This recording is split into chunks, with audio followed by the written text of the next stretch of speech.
Hello student, welcome back to my channel Samrat academy. Student, जितने बच्चे class 10th में और 18 फरवरी को हिंदी का एग्जाम देने वाले उनके वीडियो सबसे ज्यादा इंपॉर्टेंट है। मेरे प्यारे बच्चों, आज मैं आप लोगों को हिंदी का एक वायरल पेपर बताने वाला हूं और यह वायरल पेपर आपके एग्जाम में 100% बनने वाला है। कोड है मेरे प्यारे बच्चों 801 डीडी कोड है और यह पेपर है 70 नंबर का। और आज ही मैं आप लोगों को 70 में 70 में बिल्कुल क्लियर करा दूंगा। और सबसे पहला जो काम आप लोगों को करना है, ऊपर अनुक्रमांक और नीचे अपना सही से नाम अपना डाल लेना है।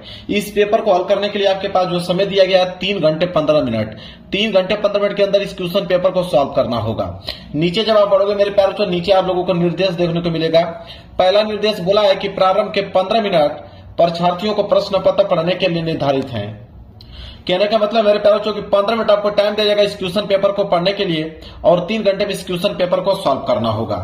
दूसरा निर्देश है कि प्रश्न पत्र 2 खंडों में खंड अ तथा खंड ब में विभाजित है। यह पेपर 2 खंडों में बना हुआ है, एक तो खंड अ में, दूसरा खंड ब में। इसके बाद है आप लोगों का तीसरा निर्देश, कह रहा है कि प्रश्न पत्र के खंड अ में बहुविकल्पीय प्रश्न है जिसमें सही विकल्प का चयन करके ओएमआर शीट पर नीले अथवा काले बॉल पॉइंट पेन से सही विकल्प वाले गोले को पूर्ण रूप से काला करें। मेरे प्यारे बच्चों, कहने का मतलब है कि खंड अ में बहुविकल्पीय प्रश्न है। कितने? 20 बहुविकल्पीय प्रश्न है, उनका उत्तर आपको ओएमआर शीट पे देना होगा।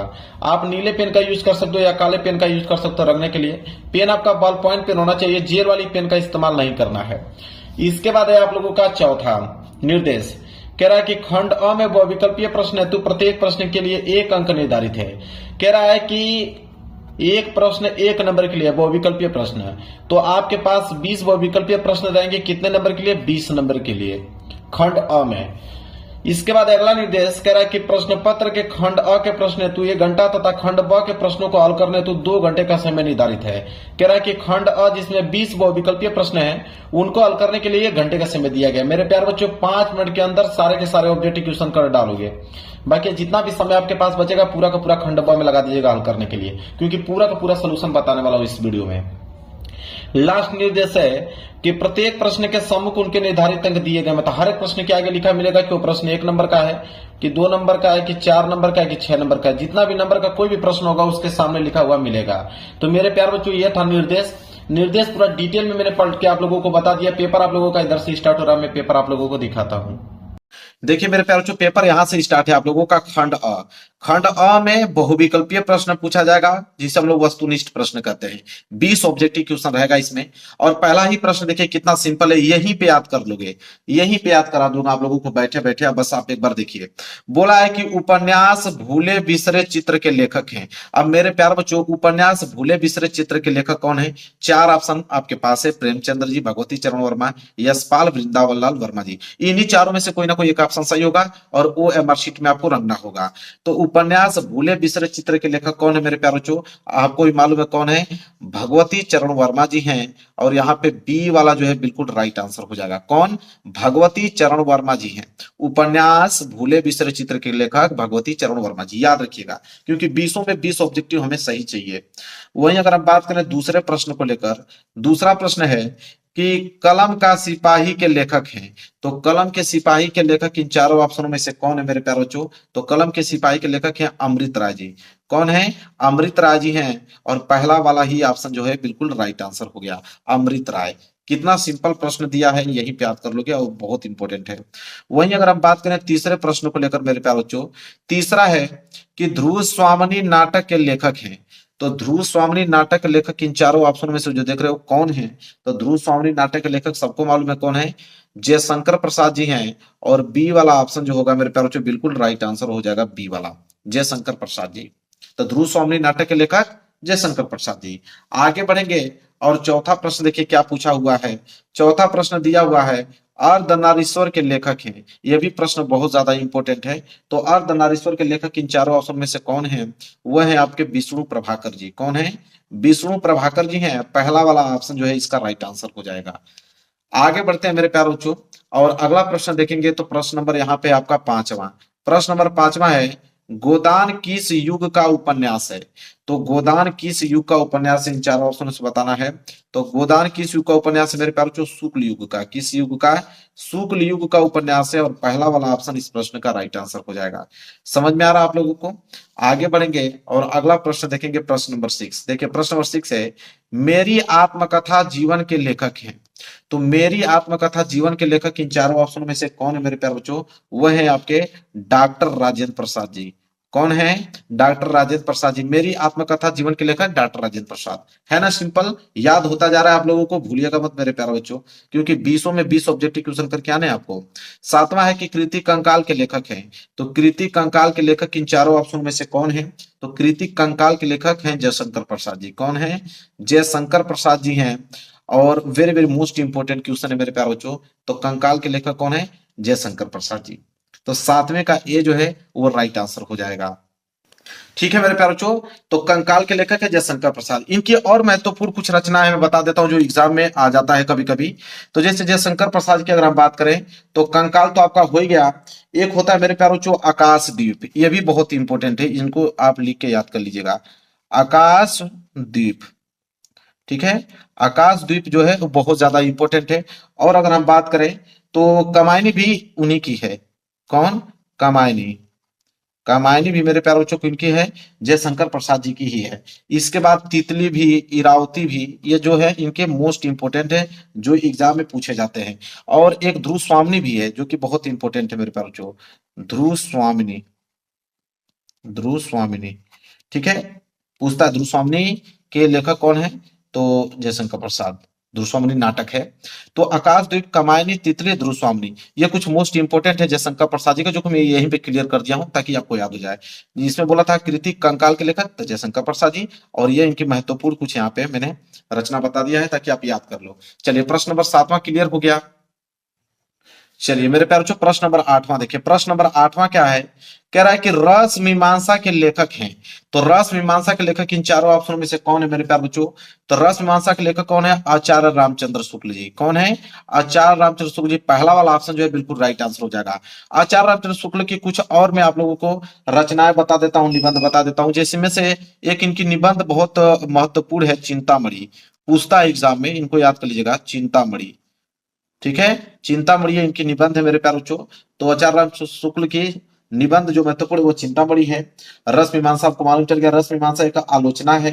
और आपका एक विचार विधि और त्रिवेणी भी पूछता है, ये भी आलोचना ही है, विचार विधि। ठीक है, आप लिख लीजिए यहाँ पे, विचार विधि।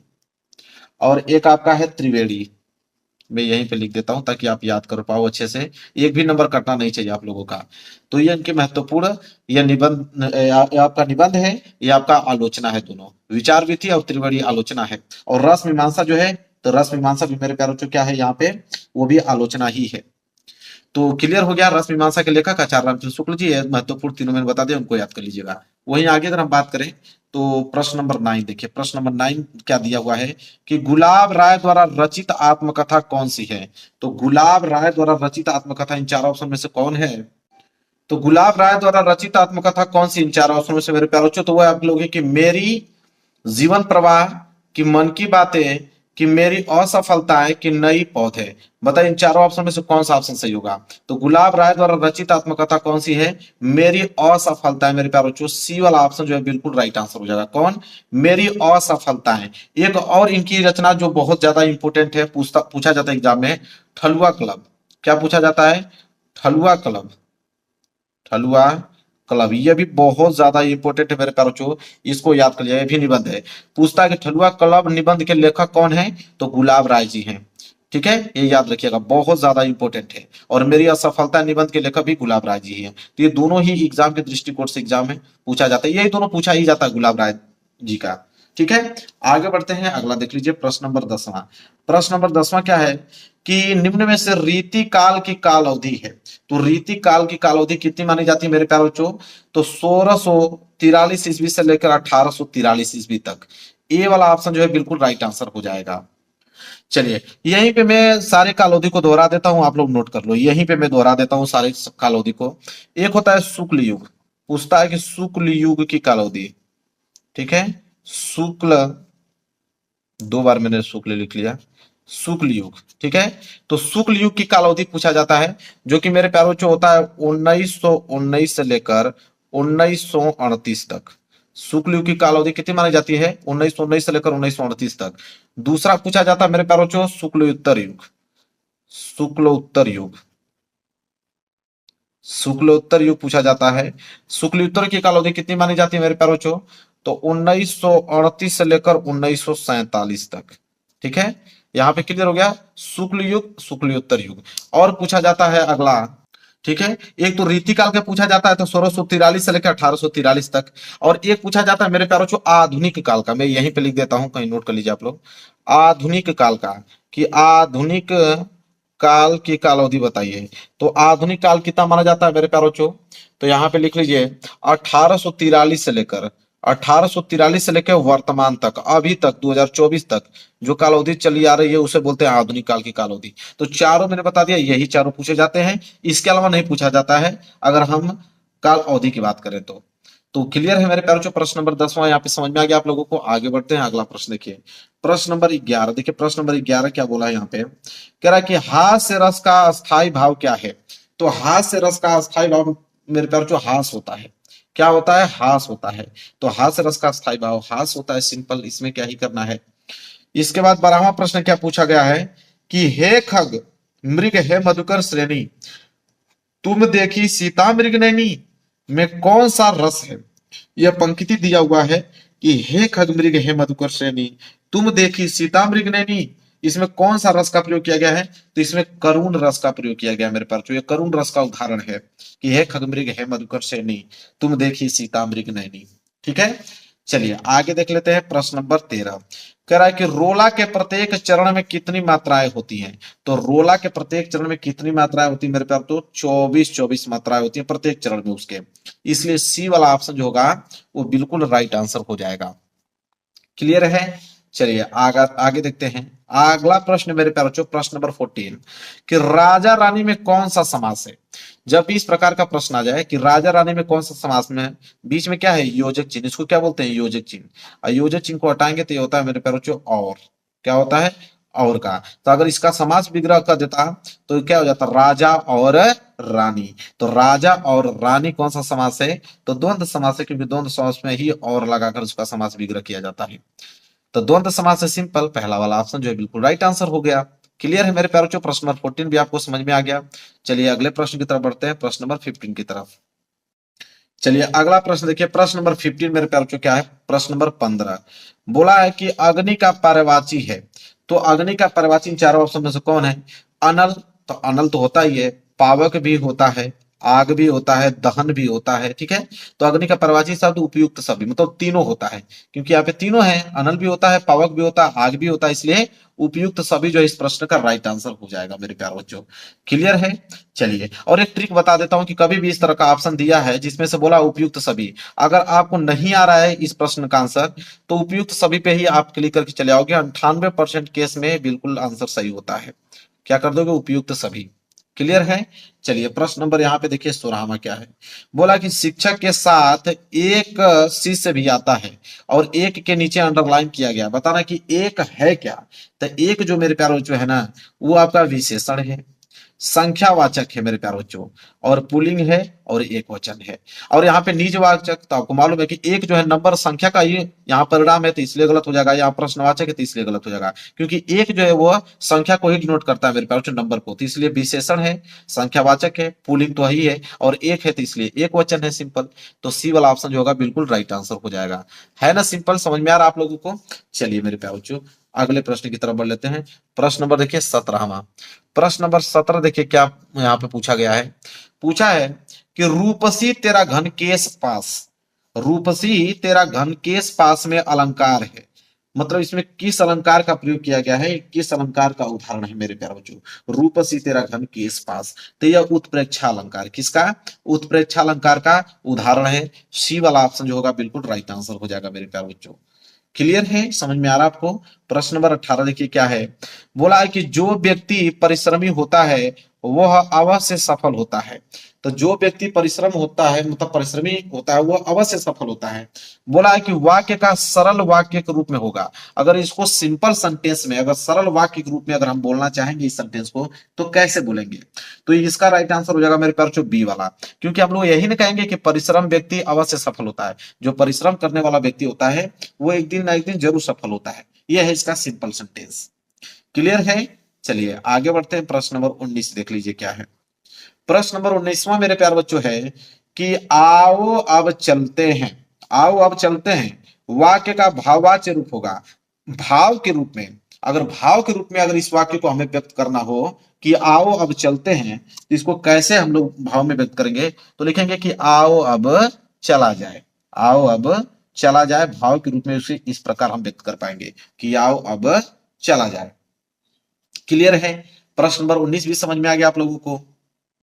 चलिए प्रश्न नंबर 20वां देख लीजिए क्या है। 20वां है अपार शब्द में उपयुक्त उपसर्ग है। तो उपसर्ग मेरे प्यारे बच्चों जो आगे आके जुड़ता है, मतलब इसका अगर हम तोड़े तो अधन पार, अधन पार। तो अ यहाँ पे आप लोगों का पहले जुड़ा है, तो उपसर्ग हमेशा पहले ही जुड़ता है। तो अ जो है मेरे प्यारे बच्चों क्या कहलाएगा? उपसर्ग कहलाएगा। बी वाला ऑप्शन जो होगा बिल्कुल राइट आंसर हो जाएगा। क्लियर है? कोई डाउट आप लोगों को नहीं होना चाहिए। आगे बढ़ेंगे। 20 ऑब्जेक्टिव क्वेश्चन खंड अ का समाप्त हो गया। अब यहाँ पे देखने वाले मेरे प्यारो बच्चों वर्णनात्मक प्रश्न खंड ब, और पूर्णांक कितने नंबर का है? 50 नंबर का वर्णनात्मक प्रश्न है। और यहाँ पे स्टार्ट हो रहा है आपका प्रश्न संख्या 21। ठीक है, प्रश्न संख्या 21 स्टार्ट हो रहा है। प्रश्न संख्या 21 बोला है कि निम्नलिखित गद्यांश पर आधारित 3 प्रश्नों का उत्तर दीजिए। तो निम्नलिखित गद्यांश पर आधारित 3 प्रश्नों के उत्तर दीजिए, और 3 प्रश्नों का उत्तर देंगे तो 2-2 नंबर के हिसाब से 6 नंबर आपको दिया जाएगा। इसमें 2 गद्यांश आपको मेरे प्यारों जो देता है, 2 गद्यांश। एक तो पहला वाला ये दिया हुआ है। हाँ, अगर पहला वाला नहीं कर पाओगे मेरे प्यारों तो अथवा करके देखिए, यहाँ पे दिख रहा होगा अथवा करके दूसरा वाला यहाँ दिया है। ठीक है, इन दोनों में से कोई एक ही करना होता है, या तो पहला वाला कर लो या तो अथवा करके दूसरा वाला कर लो। तो मैं दोनों का आंसर बताऊंगा, जो आसान लगेगा वो पेपर में याद करके जाइएगा। पहला वाला देखिए क्या बोला है। कह रहा है कि कुसंग का ज्वर सबसे भयानक होता है। यह केवल नीति और सद्वृत्ति का ही नाश नहीं करता, बल्कि बुद्धि का भी क्षय करता है। किसी युवा पुरुष की संगति यदि बुरी होगी तो वह उसके पैरों में बंधी चक्की के समान होगी, जो उसे दिन दिन अवनति की गड्ढे में गिराती जाएगी। और यदि अच्छी होगी तो सहारा देने वाली बहू के समान होगी, जो उसे निरंतर उन्नति की ओर उठाती जाएगी। मेरे प्यारे बच्चों, यह आप लोगों का दिया हुआ है मेरे प्यारे बच्चों क्या? गद्यांश। और इस गद्यांश के नीचे 3 प्रश्न हैं। पहला प्रश्न है कि प्रस्तुत अवतरण पाठ और लेखक का नाम लिखिए। तो जिसमें पाठ और लेखक का नाम लिखा जाता है उसे बोलते हैं संदर्भ। और यह प्रश्न कितने नंबर के लिए? 2 नंबर के लिए प्रश्न है। तो पहले इसका हम लोग सलूशन देखते हैं, पहले संदर्भ देखेंगे मेरे प्यारे बच्चों। तो देखिए मैं लिख के लेकर आया भी हूं मेरे प्यारे बच्चों, एक भी प्रश्न छूटेगा नहीं आप लोगों का। प्रश्न संख्या 21 का हम लोग पहला वाला कर रहा हूं। सबसे पहले संदर्भ देखिए। संदर्भ, संदर्भ में लिखेंगे कि प्रस्तुत गद अवतरण आचार्य रामचंद्र शुक्ल द्वारा लिखित एवं हमारी पाठ्य पुस्तक हिंदी के गद खंड में संकलित मित्रता नामक निबंध से अवतरित है। याद रहे कि जब आप आंसर लिख रहे हो तो जैसे मित्रता है तो मित्रता चैप्टर से लिया गया, तो मित्रता चैप्टर को हाईलाइटेड कर देना। कौन लिखे हैं? आचार्य रामचंद्र शुक्ल जी लिखे हैं, तो इनको आपको नीली पेन, ब्लैक पेन से हाईलाइटेड कर देना है, क्योंकि उत्तर तो नीली पेन से ही लिखोगे। जब उत्तर नीली पेन से लिखोगे तो इनको ब्लैक पेन से लिख दीजिएगा, और उसके नीचे अंडरलाइन कर देंगे तो हाईलाइटेड हो जाएगा। एग्जामिनर का ध्यान वहीं पे जाएगा। तो किस चैप्टर से लिया गया है? मित्रता चैप्टर से लिया गया है। इसके लेखक कौन है? आचार्य रामचंद्र शुक्ल जी। कंप्लीट हो गया आप लोगों का संदर्भ। संदर्भ यहां से क्या हो गया मेरे प्यारे बच्चों? कंप्लीट हो गया। वहीं अगर हम बात करें दूसरा प्रश्न बी वाला, बोला है कि रेखांकित अंशों की व्याख्या कीजिए। यह भी प्रश्न 2 नंबर के लिए। रेखांकित अंश की व्याख्या मतलब जहां तक अंडरलाइन किया गया है, यहां से लेकर यहां तक, कि कुसंग का ज्वर सबसे भयानक होता है। यह केवल नीति और सद्वृत्ति का ही नाश नहीं करता, बल्कि बुद्धि का भी क्षय करता है। इसका हमें व्याख्या बताना है। चलिए देखते हैं इस लाइन का व्याख्या क्या होगा। तो कुसंग का जोर सबसे भयानक होता है। ठीक है, तो यहाँ पे बी वाला रेखांकित अंश की व्याख्या हेडिंग डालिएगा और लिखना प्रारंभ कीजिएगा। बोला है, कह रहे हैं कि शुक्ल जी कहते हैं, मतलब आचार्य रामचंद्र शुक्ल जी कहते हैं कि बुरी संगति घातक बुखार के समान हानिकारक होती है। मतलब उनका कहना है कि जो बुरी संगति है, गलत लोगों की संगति है, जिस प्रकार घातक बुखार होता है, हानिकारक बुखार जैसे टाइफाइड हो गया, उसी तरह घातक बुखार के समान हानिकारक होता है बुरी संगति।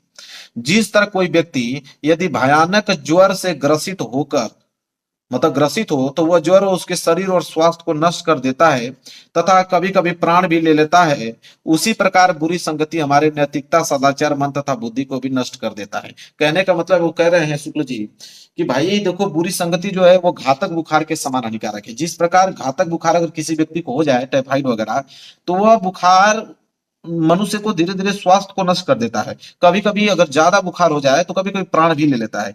उसी प्रकार जो बुरी संगति है हमारी नैतिकता को, सदाचार को, हमारे मन को, हमारे बुद्धि को क्या कर देता है, नष्ट कर देता है। समझ में आ गया? यही है रेखांकित अंश की व्याख्या। आगे बढ़ेंगे तो यहाँ पे एक प्रश्न और दिया है सी वाला कि युवा पुरुष की संगति के बारे में क्या कहा गया है। यह भी प्रश्न 2 नंबर के लिए ही है। तो युवा पुरुष की संगति के बारे में क्या कहा गया है, आइए इसका भी उत्तर लिखेंगे तभी तो 2 नंबर मिलेगा। चलिए इसका भी उत्तर लिखेंगे, सी वाला लिखेंगे कि युवा पुरुष की बुरी संगति उसे अवनति के गड्ढे में प्रतिदिन गिराती जाएगी और यदि अच्छी होगी तो वह उसे निरंतर उन्नति की ओर अग्रसर करेगी। कहने का मतलब है कि अगर युवा पुरुष की अगर संगति बुरी होगी तो बुरी संगति हो तो जाहिर सी बात है आपको आगे बढ़ने देगा नहीं, हमेशा अवनति के गड्ढे में गिराता जाएगा, कभी सफल होने नहीं देगा आपको। अगर वहीं पे अगर अच्छी मित्रता हो आपको किसी से तो अच्छा मित्र हमेशा आपको सपोर्ट करेगा, आगे बढ़ने की प्रेरणा देगा, निरंतर उन्नति की ओर आपको अग्रसर करेगा। ठीक है, क्लियर हो गया? यही इसका मतलब है। तीनों प्रश्न मैंने बिल्कुल डिटेल में अच्छे से समझा दिया, यहीं पे याद हो गया होगा, एग्जाम में जाके लिख के चले आइएगा। 6 नंबर क्लियर हो गया। अगर ये नहीं करना चाहते हो कि नहीं ये नहीं करूंगा, हम अथवा वाला करेंगे, कोई बात नहीं, अथवा वाला ही कर लो। तो अथवा वाला क्या है कि हे भगवान तब के लिए, हे भगवान तब के लिए, विपत के लिए इतना आयोजन, परम पिता के इच्छा के विरुद्ध इतना साहस, पिताजी क्या भीख न मिलेगी? क्या कोई हिंदू भूपृष्ठ पर न बचा रह जाएगा जो ब्राह्मण को 2 मुट्ठी अन्न दे सके? यह असंभव है, फेर दीजिए पिताजी, मैं कांप रही हूं, इसकी चमक आंखों को अंधा बना रही है। ठीक है, तो यह है गद्यांश और इसके नीचे 3 प्रश्न है, ए वाला, बी वाला, एक पीछे दिया हुआ है। तो पहले ए वाला क्या है, उपयुक्त गद्यांश का संदर्भ लिखिए। वही मैंने बताया, संदर्भ, संदर्भ में पाठ का नाम और यहाँ पे लेखक का नाम लिखा जाता है। 2 नंबर के लिए है संदर्भ, कोई बात नहीं, इसका चलिए संदर्भ देखते हैं।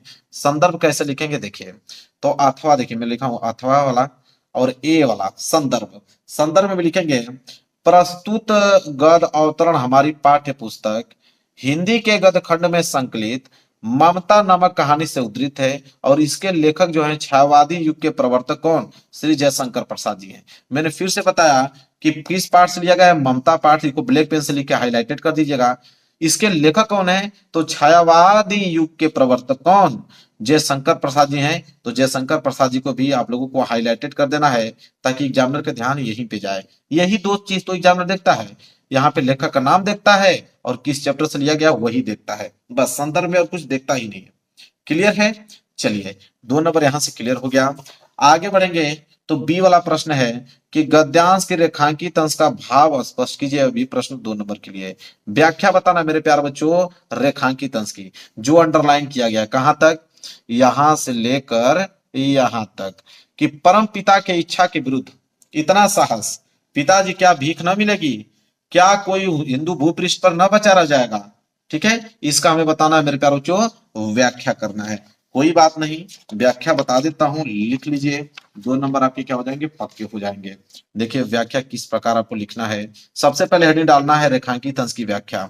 हेडिंग डालने के बाद लिखना है कि लेखक जयशंकर प्रसाद का कहना है, ठीक है, मतलब लेखक जयशंकर प्रसाद जी कहते हैं कि क्या पिताजी, मतलब उनकी लड़की कह रही है कि क्या पिताजी, ठीक है, कि क्या पिताजी जब ममता ने सोने के आभूषणों से, ठीक है, अब देखिए यहाँ पे मैंने टाइप में मिस्टेक किया, आप इसे लिखिएगा, लेखक जयशंकर प्रसाद जी का कहना है, मतलब वो कहते हैं, क्या कहते हैं कि जब ममता ने सोने के आभूषणों से भरा हुआ थाल देखा, जब अपने पिता के हाथों में सोने से भरा हुआ थाल देखती है ममता, तो कहती है, तब वह हतप्रभ हो जाती है, वह आश्चर्य हो जाती है और वह आश्चर्य प्रकट करती हुई अपने पिता से कहती है, क्या कहती है अपने पिता से, सुनिए, कि आप विपत्ति के लिए इतने धन का संग्रह क्यों कर रहे हैं। आप समझिए वो विपत्ति ले रहे हैं, इतना धन जो किसी से ले रहे हैं आप, सोने की थाल भरा हुआ है, जो धन ले रहे हैं वो विपत्ति का कारण है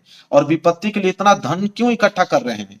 भगवान के इच्छा के विरुद्ध आपने ये बहुत बड़ा दुस्साहस किया है, भगवान की इच्छा के विरुद्ध आपने ये क्या किया, आप घूस क्यों ले रहे हैं, ठीक है, किसी और से। फिर बोल रही है कि क्या पिताजी हम लोगों के पास धन न होने से हम लोगों को भीख भी ना मिलेगी।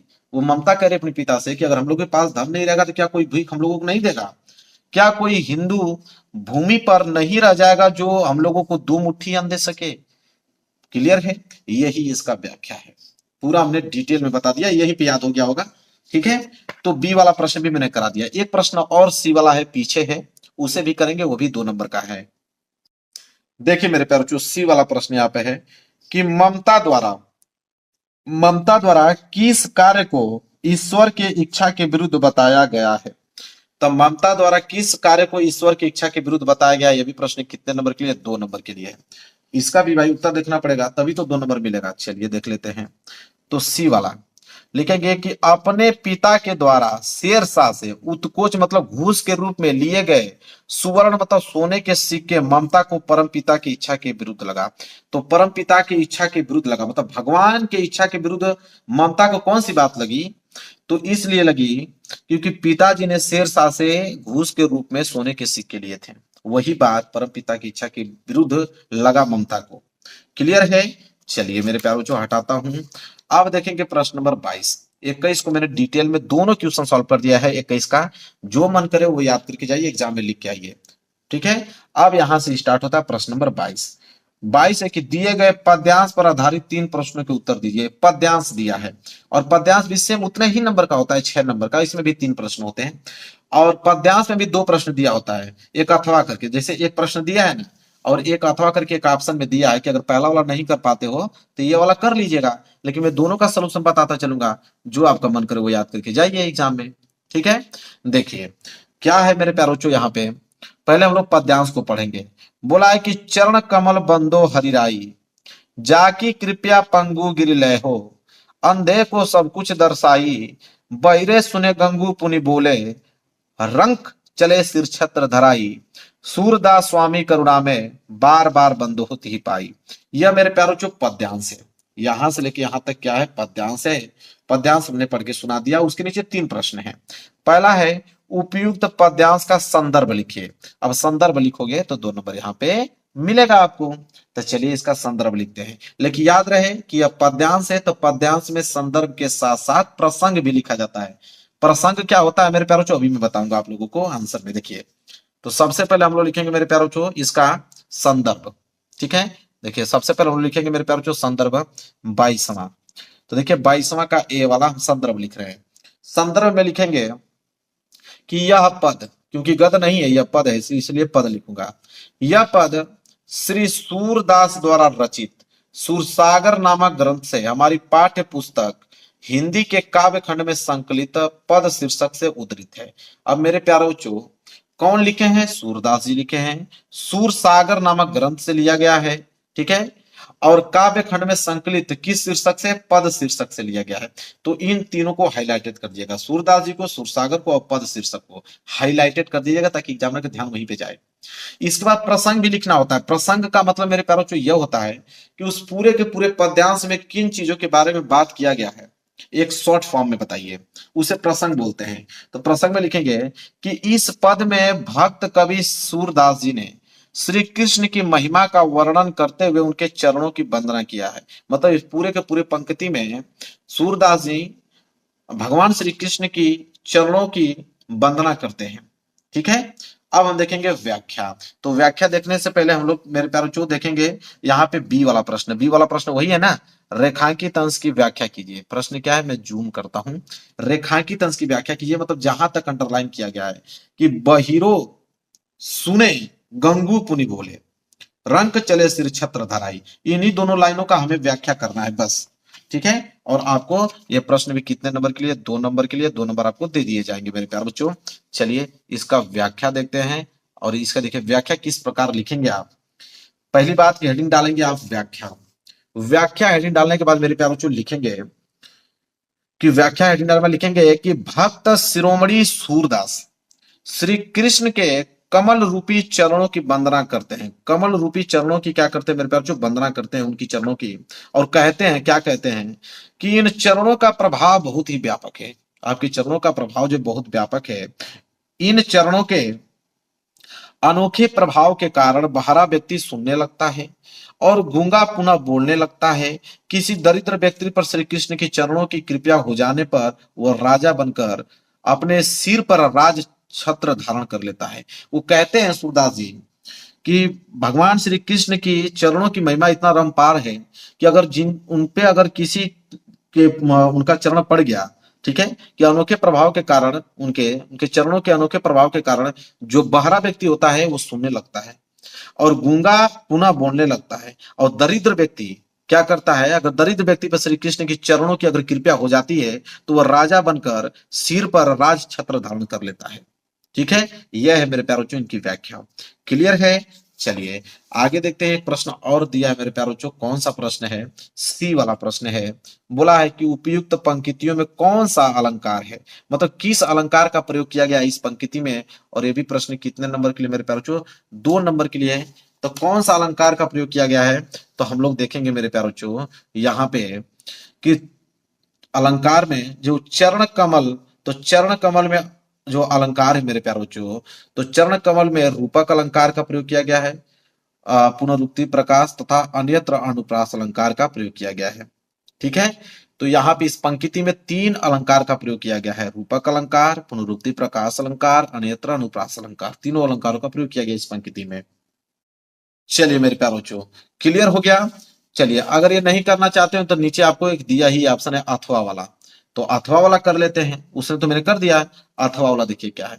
अथवा वाला है कि सुनि सुंदर वैन सुधारस साने, सयानी है जानकी जानी भली, तिरछे करी नैन तिन्हें, समझाई कछु मुस्काई चली, तुलसी ते ही अवसर से ही रावे, अवला अवलालोकती लोचन लाहू अली, अनुराग तड़ाग में भानु उदय, बिगसी मनुमंजुल कंज कली।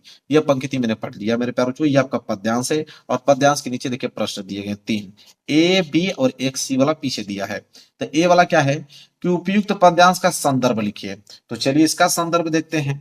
ये भी कितने नंबर के लिए? 2 नंबर के लिए, क्योंकि ये भी 6 नंबर के लिए ही पूछा जाता है। तो पहला प्रश्न 2 नंबर के लिए है। तो इसका आंसर देखिए किस प्रकार आपको इसका आंसर लिखना है मेरे प्यारों। तो यहाँ देखिए अथवा करके हमने पहला लिखा हुआ है संदर्भ हेडिंग डाल के। संदर्भ लिखेंगे कि प्रस्तुत पद्यांश गोस्वामी तुलसीदास द्वारा रचित कवितावली से हमारी पाठ्य पुस्तक हिंदी के काव्य खंड में संकलित वनपथ शीर्षक से कविता से अवतरित है। मतलब 2 ही चीज इसमें हाईलाइटेड कीजिएगा, तुलसीदास जी तो लिखे हैं और कवितावली से लिया गया है, और काव्य खंड में संकलित किस से? वनपथ शीर्षक से लिया गया है। तो 3 चीज को हाईलाइट करना है, तुलसीदास जी को, कवितावली से, वनपथ शीर्षक से। इन्हीं तीनों को हाईलाइटेड करके लिखना है। कंप्लीट हो गया संदर्भ। प्रसंग तो मैंने बताया कि प्रसंग मतलब क्या होता है। तो प्रसंग में लिखेंगे कि इन पंक्तियों में ग्राम वधु, मतलब गांव की जो लड़कियां हैं वो कहती हैं, इन पंक्तियों में ग्राम वधुओं के प्रश्न का उत्तर देती हुई सीता जी ने अपने हाव भाव से राम के विषय में सब कुछ बता देती हैं। मतलब इस पंक्ति में यह बताया गया है कि गांव की जो लड़कियां हैं वो सीता जी से पूछती हैं, तो सीता जी मतलब कुछ बोलती नहीं है, अपने हाव भाव से ही राम के विषय में बता देती हैं उन सबको। तो यही चर्चा किया गया इस पूरे पूरे पद्यांश में, देखेंगे हम लोग। अब मेरे प्यार जो दूसरा है रेखांकित अंश की व्याख्या कीजिए। ये भी प्रश्न 2 नंबर के लिए है। तो कौन सा व्याख्या करना रेखांकित अंश की? अनुराग तड़ाग में भानु उदय, बिगसी मनुमंजुल कंजकली। ठीक है, बस यही 2 लाइन का हमें क्या करना मेरे प्यार व्याख्या करना है। चलिए देखिए रेखांकित अंश की व्याख्या। यहाँ पे क्या है? रेखांकित अंश की व्याख्या हेडिंग डालनी है। लिखेंगे कि उस समय ऐसा प्रतीत हो रहा था मानो प्रेम के सरोवर में राम रूपी सूर्य का उदय हो गया हो।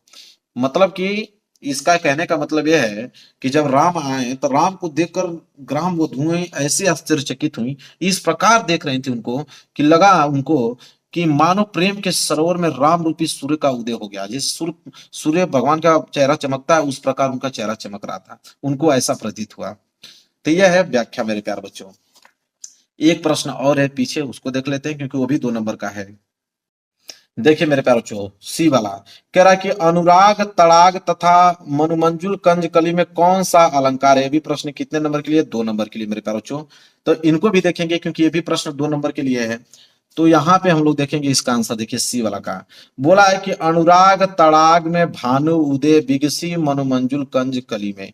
देखिए रूपक अलंकार का प्रयोग किया गया है, उत्प्रेक्षा अलंकार का प्रयोग किया गया है, अनुप्रास अलंकार की छटा है। मतलब उसने बोला है कि अनुराग तड़ागे में भानु उदय बिगसी मनुमंजुल कंजकली, ये पूरे के पूरे पंक्ति में कितने अलंकारों का प्रयोग किया गया है? तो रूपक अलंकार, उत्प्रेक्षा अलंकार, अनुप्रास अलंकार, तीनों अलंकारों का प्रयोग किया गया है।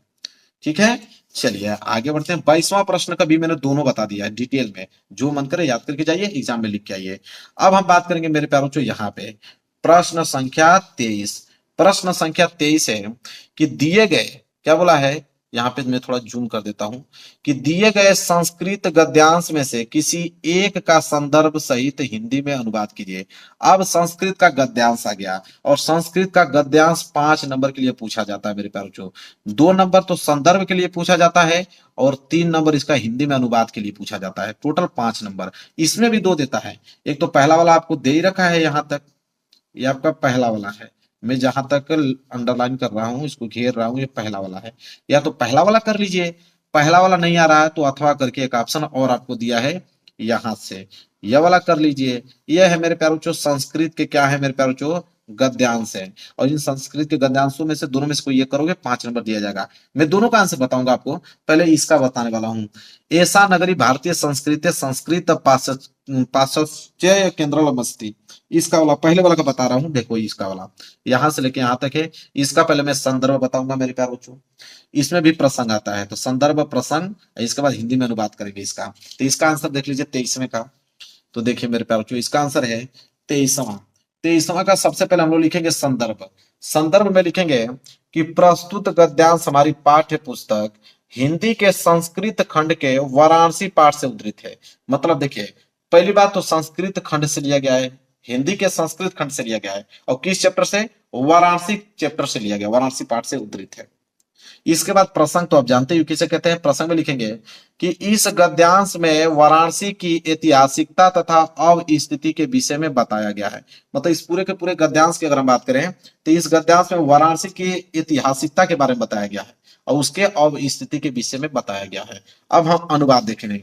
तो अनुवाद देखने से पहले मैं एक बार दिखा देना चाहूंगा कि यहां से लेकर यहां तक की जो पूरा का पूरा गद्यांश है संस्कृत में, इस गद्यांश का हम लोग देखने वाले हैं हिंदी में अनुवाद क्या होगा। तो चलिए उसको हिंदी में अनुवाद देखते हैं। तो पहली बात हेडिंग आप डालेंगे अनुवाद। अनुवाद डालने के बाद लिखेंगे इसमें कि देखिए अनुवाद हेडिंग है, लिखेंगे यह नगरी भारतीय संस्कृति और संस्कृत भाषा की केंद्र स्थली है। मतलब केंद्र माना जाता है। यह जो नगरी वाराणसी की जो नगरी है वो भारतीय संस्कृति की और जो संस्कृत भाषा है हमारी उसका यह केंद्र है, और यहीं से संस्कृत साहित्य और संस्कृति का प्रकाश सभी जगह फैला हुआ है। मतलब वाराणसी ही एक ऐसा सिटी है, वो यहीं से, क्योंकि वहां बड़े बड़े यूनिवर्सिटी हैं जहां संस्कृत का पाठ पढ़ाया जाता है, और यहीं से संस्कृत साहित्य का प्रकाश सभी जगह फैला हुआ है। यहां तक कि मुगल युवराज दारा सिको ने यहाँ आकर भारतीय दर्शन शास्त्रों का अध्ययन किया था। समझ लीजिए इतना महत्वपूर्ण है ये नगरी कि युवराज के जो दारा सिको थे यहाँ पे आकर उन्होंने भारतीय दर्शन शास्त्रों का अध्ययन किया, और वह उनके ज्ञान से इतना ज्यादा ही प्रभावित हुए हैं कि उसने उपनिषदों का अनुवाद जो है वो फारसी भाषा में करा दिया। समझ सकते हो कितना महत्वपूर्ण है। यह है मेरे प्यारों इसका अनुवाद। अनुवाद मेरे प्यारों क्लियर हो गया, कोई डाउट आप लोगों को नहीं होना चाहिए। तो पहला वाला कर लिया आपने, ये नहीं करना चाहते हो कोई बात नहीं। मानव जीवन से संस्करण संस्कृति अस्माक पूर्वाज मानव जीवन संस्कृति महांत, ये वाला कर लीजिए यहां से लेके यहां तक। अगर ये मैं बताता हूं, अगर ये आसान लगेगा तो ये वाला याद करके चले जाइएगा। इसमें भी वही बताना है। संदर्भ लिखिए, प्रसंग लिखिए, हिंदी में अनुवाद कीजिए। 5 नंबर हो गया। चलिए इसका आंसर देखते हैं। तो देखिए अथवा वाला मैं लिख के लेकर आया भी मेरे प्यारों। यहाँ पे अथवा वाला सबसे पहले हम लोग संदर्भ देखेंगे। संदर्भ में लिखेंगे कि प्रस्तुत गद्यांश हमारी पाठ्य पुस्तक हिंदी के संस्कृत खंड के भारतीय संस्कृति नामक पाठ से उद्धृत है। वही चीज अब यह भारतीय संस्कृति वो तो वाराणसी चैप्टर से लिया गया था, यह जो है भारतीय संस्कृति चैप्टर से लिया गया है। और यहाँ पे संस्कृत खंड के, हिंदी के संस्कृत खंड, तो हिंदी के संस्कृत खंड और भारतीय संस्कृति नामक पाठ से उद्धृत है। तो इन दोनों को हाईलाइटेड कर दीजिएगा कि एग्जामिनर का ध्यान वहीं पे जाए। हाँ, इसके बाद यहाँ पे मेरे प्यारों प्रसंग। प्रसंग क्या होता है मैंने बता चुका हूं। लिखेंगे कि इसमें भारतीय संस्कृति के स्वरूप और महत्व पर प्रकाश डाला गया। मतलब इस पंक्ति में जो भारतीय हमारी संस्कृति है उसके स्वरूप पे प्रकाश डाला गया है। ठीक है, अब देखेंगे अनुवाद। अनुवाद दिखाने से पहले मैं एक बार दिखा देता हूं। यही है मेरे प्यारों यहां से लेके यहां तक जो है संस्कृत का गद्यांश, इसी का हम लोग अनुवाद देखने वाले हैं। तो अनुवाद चलिए देख लेते हैं मेरे प्यारों।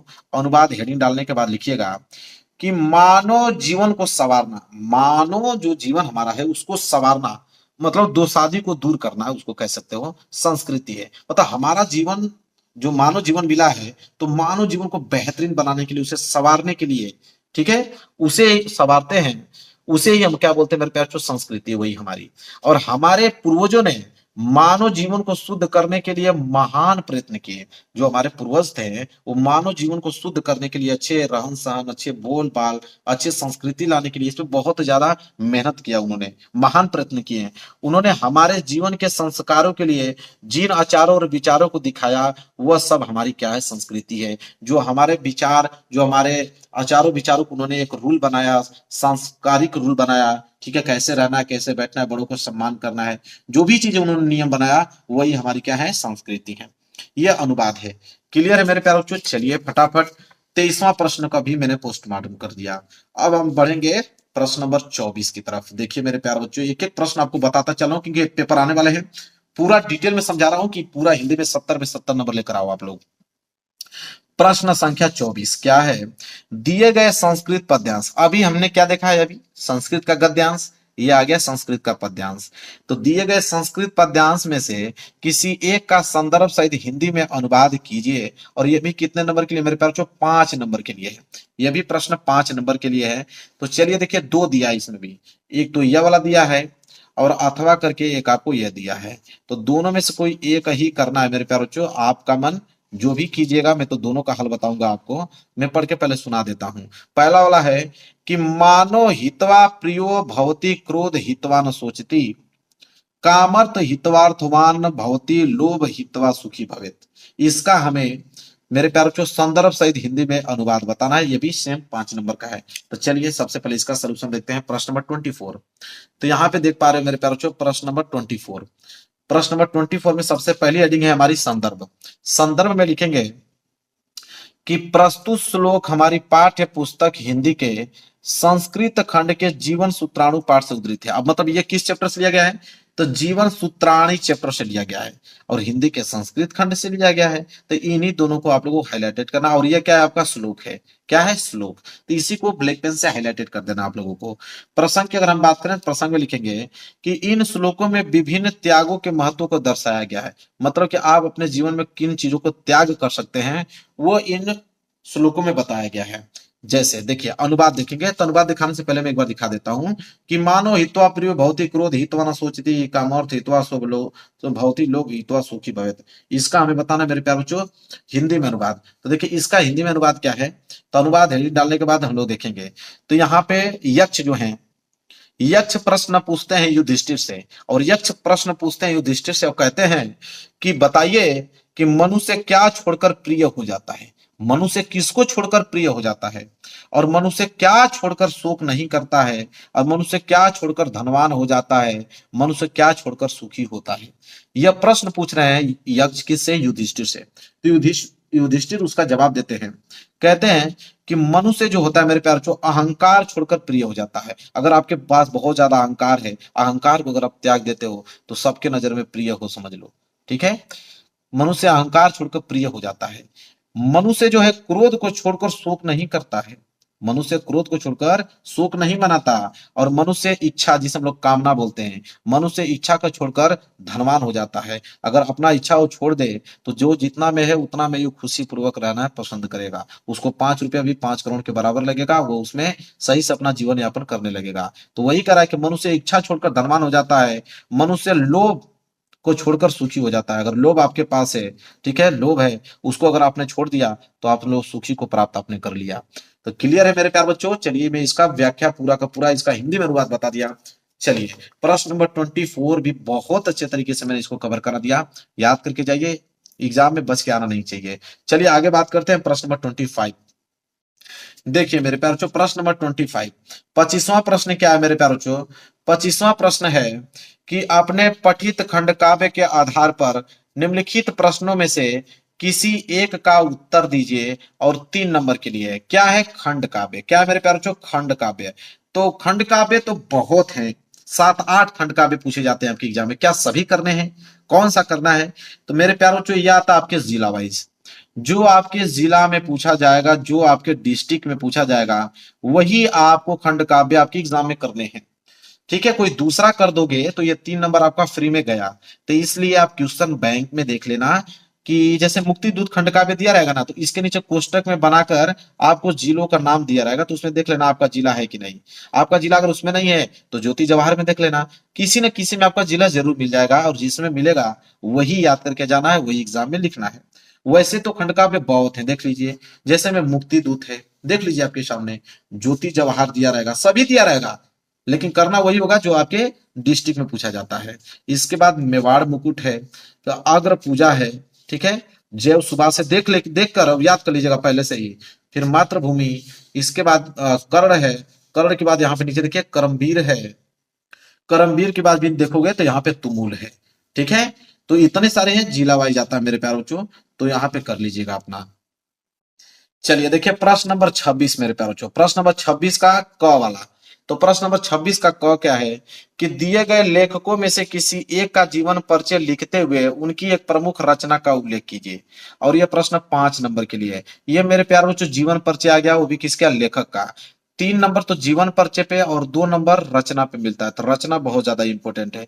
कोई ऐसा व्यक्ति नहीं होगा मेरे प्यारे बच्चों जिसको जीवन परिचय ना याद हो। जीवन परिचय तो सबको ही याद होगा, जैसे मेरे प्यारे बच्चों हैं आपके डॉक्टर राजेंद्र प्रसाद। तो डॉक्टर राजेंद्र प्रसाद के जन्म कब हुए, सबको मालूम है 1884 में जन्म हुआ, 1963 में मृत्यु हुआ। उसी तरह अगर हम बात करें, और इनकी अगर हम बात कर दे मेरे प्यारे बच्चों जयशंकर प्रसाद जी की, तो जयशंकर प्रसाद जी का जन्म कब हुआ, तो 1890 में इनका जन्म हुआ, मृत्यु जो हुआ था 1937 में हुआ था। कितने में, 1937। आचार्य रामचंद्र शुक्ल की अगर हम बात करते हैं तो जन्म कब हुआ था, 1884 में जन्म हुआ था, और 1941 में इनकी क्या हो गई मेरे प्यारे बच्चों, मृत्यु हो गई 1941 में। ये बात तो आप लोग भी मेरे प्यारे बच्चों अच्छे तरीके से जानते हो, ठीक है, बस सारे बच्चों को याद होगा।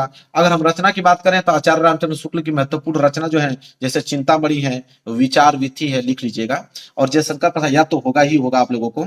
और जयशंकर प्रसाद की अगर हम बात करें तो जैसे चंद्रगुप्त, स्कंद गुप्त, इंद्रजाल, कंकाल, तितली, इरावती, बहुत सारा अभी हमने जिक्र किया था, कोई भी याद कर लेना। डॉक्टर राजेंद्र प्रसाद की अगर हम बात करें तो डॉक्टर राजेंद्र प्रसाद में जैसे गांधी जी की देन, साहित्य, शिक्षा और संस्कृति, मेरी आत्मकथा बहुत इंपॉर्टेंट है, मेरी यूरोप के अनुभव, ठीक है, ये सभी जो है वो डॉक्टर राजेंद्र प्रसाद जी की क्या है, महत्वपूर्ण रचना है। तो इतना तो मैं दोहरा दिया, याद तो होगा ही होगा, ठीक है। चलिए आगे देख लेते हैं ख वाला। तो ख वाला क्या है कि दिए गए कवियों में से, अच्छा एक लिख के बता भी दूंगा, भी दिखा देता हूं, रुको। दिए गए कवियों में से किसी एक का जीवन परिचय देते हुए उनकी प्रमुख रचना का उल्लेख कीजिए। ये तो लेखक का था, ये कवि का है। तो कवि का जीवन परिचय यहाँ पे बताना मेरे प्यारे बच्चों, कि कवियों का जीवन परिचय यहाँ पे बताना है कि लिख के आप लोगों को तीनों में से किसी एक का ही, और ये भी 5 नंबर का ही है। 3 नंबर जीवन परिचय पे, 2 नंबर रचना पे मिलता है। पहले मैं दोहरा देता हूँ, इसके बाद लिख के दिखा देता हूँ कैसे लिखा जाता है, ठीक है। जैसे मैं यहाँ पे तुलसीदास जी हैं, कौन है मेरे प्यारे बच्चों, तुलसीदास। अब तुलसीदास का जन्म कब हुआ था, सबको मालूम है 1532 में। अब मृत्यु जो हुआ था वो 1623 ईस्वी में हुआ था। वहीं अगर हम बात करें सुमित्रानंद पंत जी का मेरे प्यारे बच्चों, तो सुमित्रानंद पंत जी का यहाँ पे जगह है, यहाँ पे लिख लीजिए। सुमित्रानंद पंत जी का जो जन्म हुआ था वो सन 1900, और मृत्यु जो हुआ था 1977। 77 वर्षों तक वो क्या किए मेरे प्यारे बच्चों, जीवित रहे। इसके बाद है सूरदास जी, सूरदास जी का यहाँ पे लिख लो। सूरदास जी का जन्म कब हुआ था, 1478 में। मृत्यु की अगर हम बात करें तो 1583 में इनकी मृत्यु हुआ।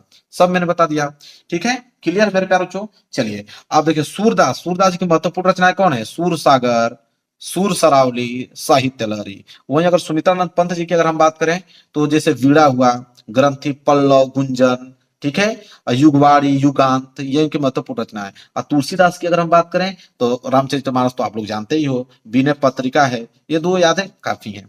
लिखा कैसे जाता है, चलिए वो दिखा देता हूँ कि बोर्ड में लिखोगे कैसे, वो भी मैं, कॉपी कहाँ गया भाई, मैं लिख के लेके आया हूँ, दिखा दूं ताकि आपको क्लियर हो पाए। देखिए प्रश्न उत्तर संख्या 26 का ख है, सबसे पहले आप हेडिंग बनाओगे, प्रश्न उत्तर संख्या 26 का ख, इस तरह। फिर पहला वाला गोस्वामी तुलसीदास का करे तो गोस्वामी तुलसीदास हेडिंग बनाओगे। ये मैंने स्पेस यहाँ पे किस लिए छोड़ा है साइड में, तो स्पेस इसलिए मैंने छोड़ा है क्योंकि यहाँ पे बहुत सारे बच्चे क्या करते हैं कि कोष्टक बना के संक्षिप्त परिचय लिखना चाहते हैं, वो लिख सकते हैं, वो अच्छा भी होता है, कोई दिक्कत नहीं है। इसमें वो अपना नाम लिख सकते हैं, ठीक है, मेन मेन वर्ड कि नाम लिख सकते हैं, ठीक है। इसके बाद यहाँ पे जन्म लिख सकते हैं, फिर यहाँ पे माता का नाम लिख सकते हैं, यहाँ पे पिता का नाम लिख सकते हैं मेरे प्यारे बच्चों, फिर यहाँ पे मृत्यु लिख देंगे, फिर यहाँ पे मेरे प्यारे बच्चों रचनाएं लिख देंगे। यह संक्षिप्त परिचय में है, ठीक है। तो यहाँ पे आप चाहोगे तो छोटा छोटा बना के लिख दीजिएगा, इसलिए मैं कोष्टक छोड़ दिया हूँ, ठीक है। और लिखा कैसे जाता है, फिर यहाँ पे आइए, यहाँ पे आपको मालूम चलेगा कि सही तरीका क्या होता है लिखने का। तो ऐसे लिखा जाता है, जैसे मैंने बहुत अच्छे तरीके से जीवन परिचय यहाँ पे लिखा है। लिखिएगा कि तुलसीदास का जन्म जो हुआ था 1532 ईस्वी में। जो जो मेन है वर्ड है उसको ब्लैक पेन से हाईलाइटेड कर दीजिएगा कि तुलसीदास का जन्म 1532 ईस्वी में राजापुर बांदा नामक ग्राम में हुआ था। कुछ विद्वान मानते हैं कि उनका जन्म जो हुआ था ना वो एटा जिले के सोरो नामक ग्राम में हुआ था, ठीक है। और तुलसीदास के पिता का नाम जो है आत्माराम दुबे और माता का नाम जो है वो हुलसी था। तुलसीदास का बचपन बड़े कष्टों में बीता था।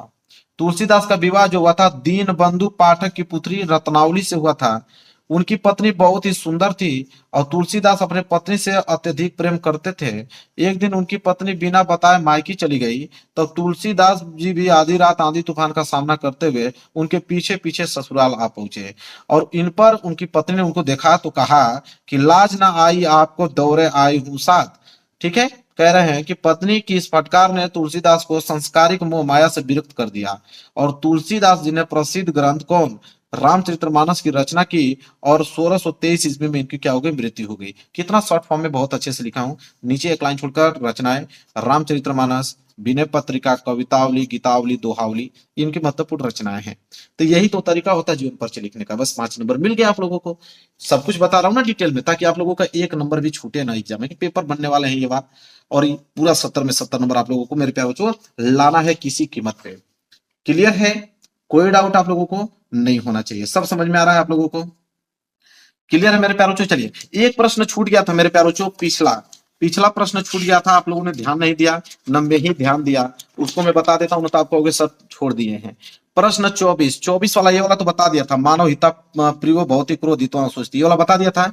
ये अथवा वाला बच गया था, देखो ये अथवा वाला 26 का और प्रश्न संख्या 24 का अथवा वाला बच गया था। सर्वे भवन्ति सुखिनम सर्वे सन्तु निरामया सर्वे भद्राणु पश्यन्तु मां कश्चित् दुख भाग भवेत्, ये छूट गया था मेरे प्यारे बच्चों। तो इसका भी हमें संदर्भ से हिंदी में अनुवाद बताना है, तो इसका आंसर देख लो, छोटा सा है, ताकि मैं चाह रहा हूं कि कोई छूटे ना। यहाँ पे आप लोगों का संदर्भ हेडिंग डालिएगा, संदर्भ हेडिंग डालने वाला लिखेगा प्रस्तुत श्लोक हमारी पाठ्य पुस्तक हिंदी के संस्कृत खंड के भारतीय संस्कृति पाठ से उद्धृत है। मतलब वही संस्कृत खंड से लिया गया है और भारतीय संस्कृति पाठ से उद्धृत है। प्रसंग में लिखेंगे कि प्रस्तुत श्लोक में भारतीयों की मूल भावना पर प्रकाश डाला गया है, मतलब भारतीयों की मूल भावना पर प्रकाश डाला गया है।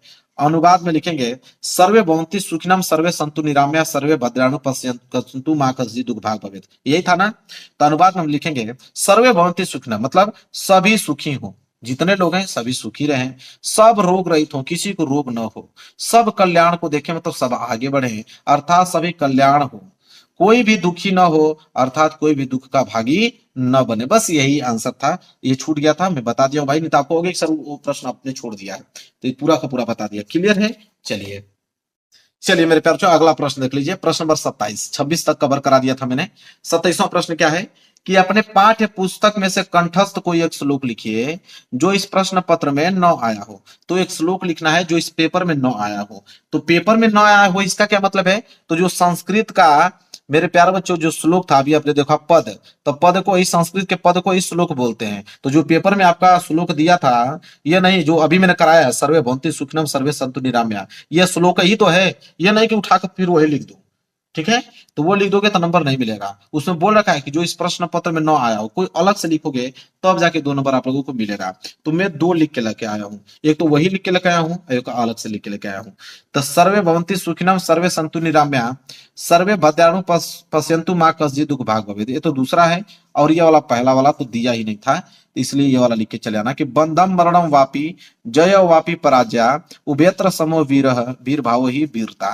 तो 2 श्लोक इसलिए मैं इस बताया हूं आप लोगों को कि दोनों याद कर लोगे, दोनों में से कोई एक लिख लेना। जो इस पेपर में, ये वाला तो मत लिखना क्योंकि पेपर में आया था, ये वाला लिख के चले आना कि बंधम मरणो वापी जय वापी पराजया उभयत्र समो वीर वीर भाव ही वीरता, इसको लिख के चले आना।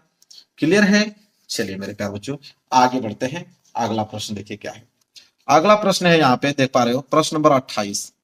अब यहाँ पे प्रश्न नंबर 28 मेरे प्यारे बच्चों है कि निम्नलिखित में से किन्हीं दो प्रश्नों का उत्तर संस्कृत में दीजिए। तो अब निम्नलिखित में से किन्हीं दो प्रश्नों का उत्तर संस्कृत में देना है, और यह कितने नंबर के लिए? 2 नंबर, क्योंकि दो ही प्रश्नों का उत्तर दोगे तो 2 ही नंबर मिलेगा। पहला वाला है कि भारतीय संस्कृते मूलम किमस्ति, दूसरा है पुरुराज क आसीत, तीसरा है चंद्रशेखर क आसीत, चौथा है वीर केन पूजते। 4 प्रश्न हैं और इन चारों का उत्तर मैं बताऊंगा आपको। ठीक है, चारों को उत्तर सीरियल बाय सीरियल लिख के लेके आया हूं। पहला का हो जाएगा विश्वस्य अस्त्रष्टा ईश्वर एक एव इति भारतीय संस्कृत मूलम अस्ति। दूसरा का हो जाएगा पुरुराज एक भारत वीर आसीत। तीसरा का हो जाएगा चंद्रशेखर प्रसिद्ध क्रांतिकारी देशभक्त आसीत। चौथा हो जाएगा वीर भीम पूजते। तो चारों मैंने यहाँ पे बता दिया मेरे प्यारे बच्चों, चारों सीरियल से बता दिया। 2 ही करने हैं आपको एग्जाम में, याद रखिएगा। प्रश्न 28 कंप्लीट हो गया। प्रश्न नंबर 29 की तरफ बढ़ते हैं। चलिए देखिए प्रश्न नंबर 29। प्रश्न नंबर 29 क्या है कि निम्नलिखित में से किसी एक विषय पर निबंध लिखे, और निबंध आपके एग्जाम में सबसे ज्यादा मार्क्स का आता है, 7 नंबर का आता है निबंध, जिसमें से पहला बोला है स्वच्छ भारत और अभियान, चौथा विज्ञान वरदान या अभिशाप, चौथा है प्रदूषण की समस्या तथा समाधान, पांचवा है बढ़ती जनसंख्या का कारण और निवारण। चारों ही इंपॉर्टेंट है, चारों में से कोई एक ही तो आपको एग्जाम में करना है।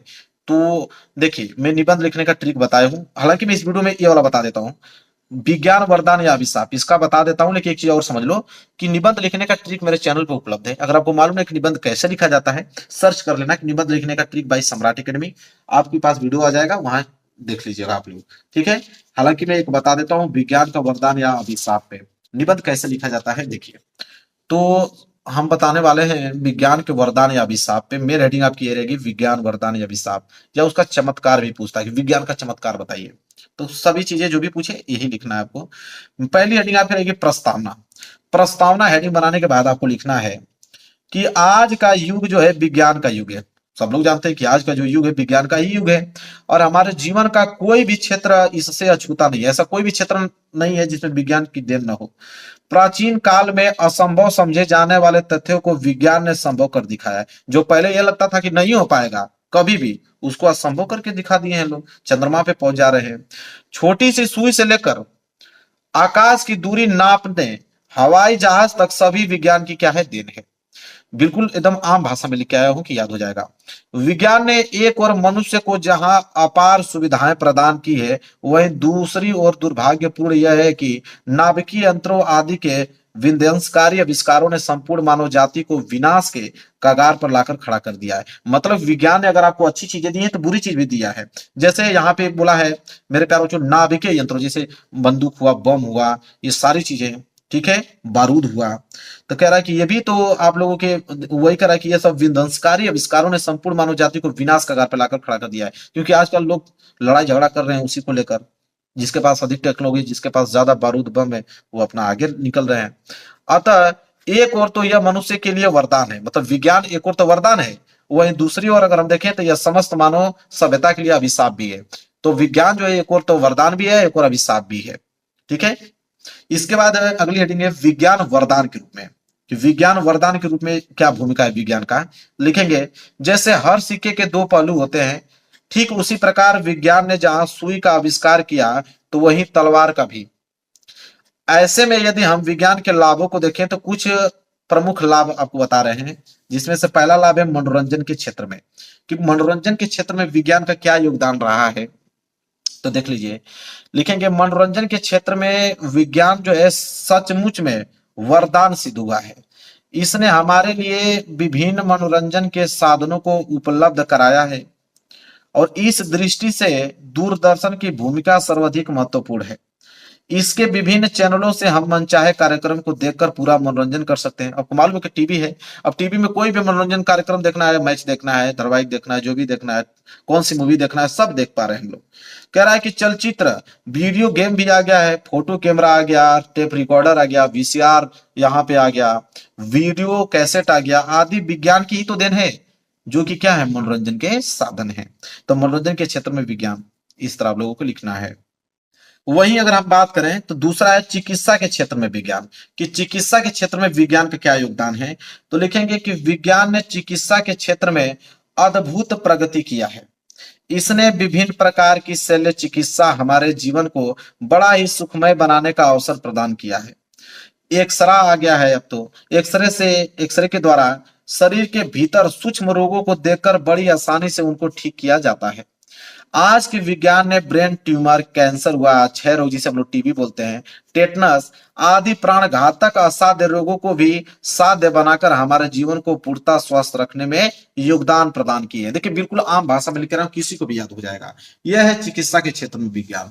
अगर हम बात करें यातायात के क्षेत्र में विज्ञान का क्या योगदान रहा है, तो लिखेंगे कि रेलगाड़ी, हवाई जहाज, हेलीकॉप्टर आदि विज्ञान की अद्भुत देन है। मालवाहक साधन भी विज्ञान ने एक से एक बढ़कर प्रदान किए हैं। जैसे आपका ट्रक हुआ, मालगाड़ी हुआ, टेम्पू, हवाई जहाज प्रमुख मालवाहक साधन है। इसके बाद अगली हेडिंग आप डालिएगा कृषि के क्षेत्र में विज्ञान का क्या योगदान है। तो कृषि के क्षेत्र में विज्ञान का योगदान लिखेंगे, उद्योग के क्षेत्र में बड़ी बड़ी मशीनें सभी वस्तुओं का निर्माण बहुत ही तीव्र गति से हो रही है, मतलब बहुत तीव्र गति से कर रही है।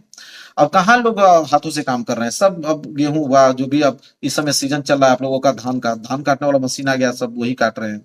लाखों श्रमिकों का रोजगार मिल रहा है। ठीक है, बड़े बड़े मशीनें आ गई, उसको चला रहे, बड़े बड़े फैक्ट्रियां आ रही हैं।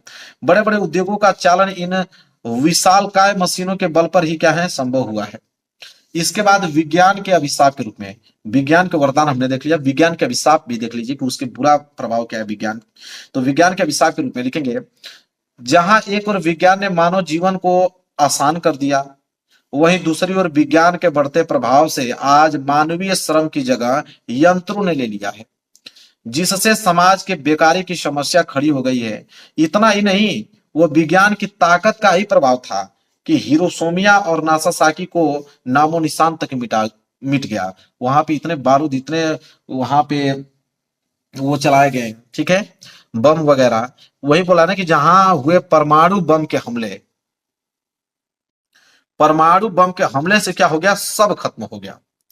इतना ही नहीं, विज्ञान के अधिकतर उपयोग से शत्रु देश स्वयं को शक्तिशाली दिखाने के लिए इसको हथियार के तौर पर इस्तेमाल करते हैं, जो कि मानव जीवन को खतरे में डाल रहा है।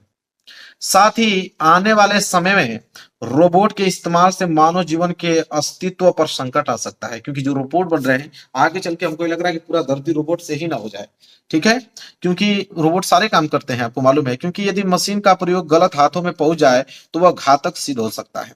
और लास्ट हेडिंग है उपसंहार। इतना भी इसलिए बता रहा हूं कि 7 नंबर के लिए पूछा जाता है मेरे प्यारे बच्चों, तो इतना तो लिखना ही पड़ेगा। 7 नंबर एग्जामिनर देगा तो इतना तो देखेगा ना। लास्ट हेडिंग है उपसंहार। उपसंहार में लिखना है आप लोगों को कि आज विज्ञान सचमुच में हमारे जीवन के लिए एक अपूर्ण और अद्भुत वरदान सिद्ध हो रहा है। यह वास्तव में मनुष्य द्वारा उत्पन्न किया गया मनुष्य के लिए बेजोड़ वरदान है, जो संपूर्ण सृष्टि को क्या कर रहा है, प्रभावित कर रहा है। और अगर हम बात करें कि भविष्य में भी यह वरदान सिद्ध होता रहे, इसके लिए यह आवश्यक है कि इसके कल्याण के पक्ष को अपने जीवन में उतारते चले, जहां हम इसके विनाशकारी और विंध्यवंश के रूप में लापरवाह और अनजान होंगे तो विज्ञान हमें विनाश की ओर ढकेल देगा और अभिशाप क्या होगा, सिद्ध होगा। ये मैंने उपसंहार के रूप में लिख रखा है। क्लियर, समझ में आ गया मेरे प्यारे बच्चों।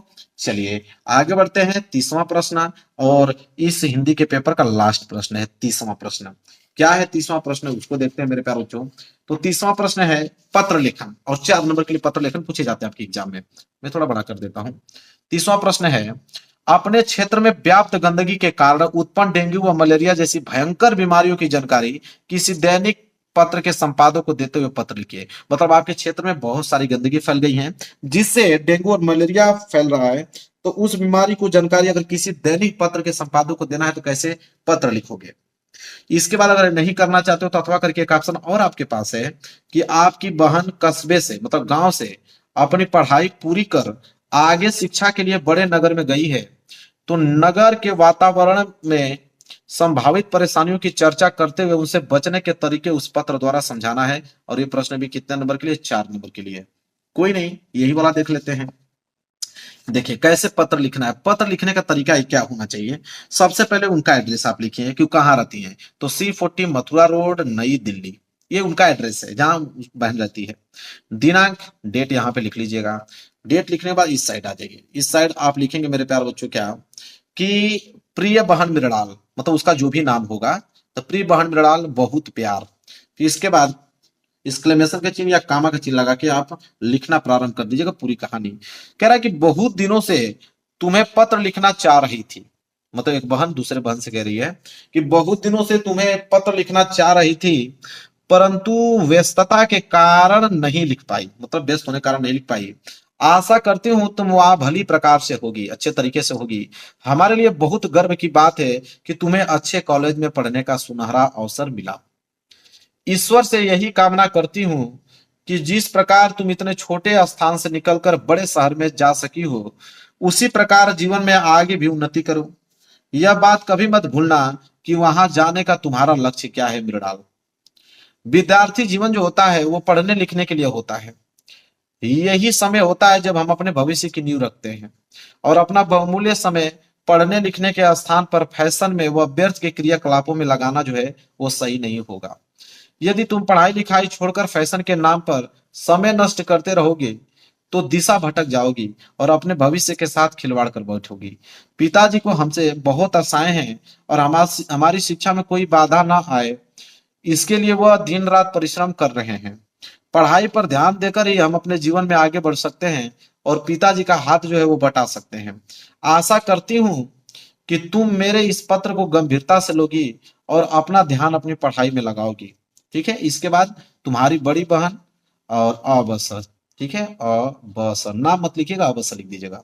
ठीक है, क्लियर है। चलिए, तो मेरे प्यारे बच्चों इसको हटाता हूं और यह प्रश्न भी यहाँ पे मैंने समाप्त कर दिया।